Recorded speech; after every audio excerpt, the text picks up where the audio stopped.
مومنوں، تم پر روزے فرض کیے گئے ہیں جس طرح تم سے پہلے لوگوں پر فرض کیے گئے تھے تاکہ تم پرہیزگار بنو۔ روزوں کے دن گنتی کے چند روز ہیں، تو جو شخص تم میں سے بیمار ہو یا سفر میں ہو تو دوسرے دنوں میں روزوں کا شمار پورا کر لے، اور جو لوگ روزہ رکھنے کی طاقت رکھیں لیکن رکھیں نہیں، وہ روزے کے بدلے محتاج کو کھانا کھلا دیں، اور جو کوئی شوق سے نیکی کرے تو اس کے حق میں زیادہ اچھا ہے، اور اگر سمجھو تو روزہ رکھنا ہی تمہارے حق میں بہتر ہے۔ روزوں کا مہینہ رمضان کا مہینہ ہے جس میں قرآن اول نازل ہوا، جو لوگوں کا رہنما ہے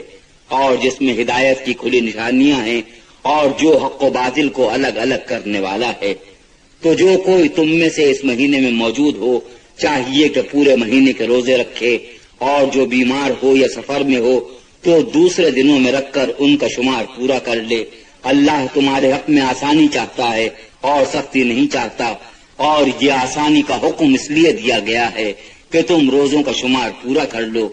اور اس احسان کے بدلے کہ اللہ نے تم کو ہدایت بخشی ہے تم اس کو بزرگی سے یاد کرو اور اس کا شکر کرو۔ اور اے پیغمبر صلی اللہ علیہ وسلم،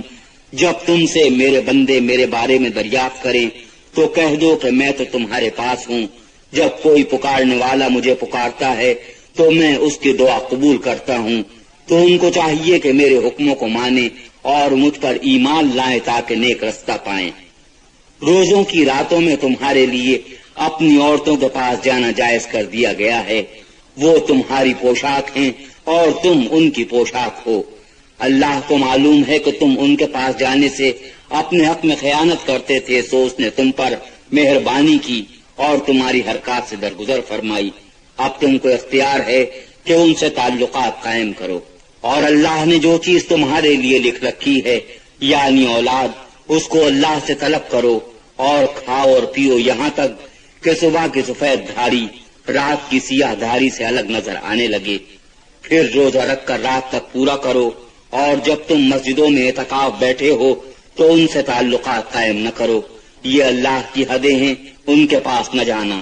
اس طرح اللہ اپنی آیتیں لوگوں کے سمجھانے کے لیے کھول کھول کر بیان فرماتا ہے تاکہ وہ پرہیزگار بنے۔ اور ایک دوسرے کا مال ناحق نہ کھاؤ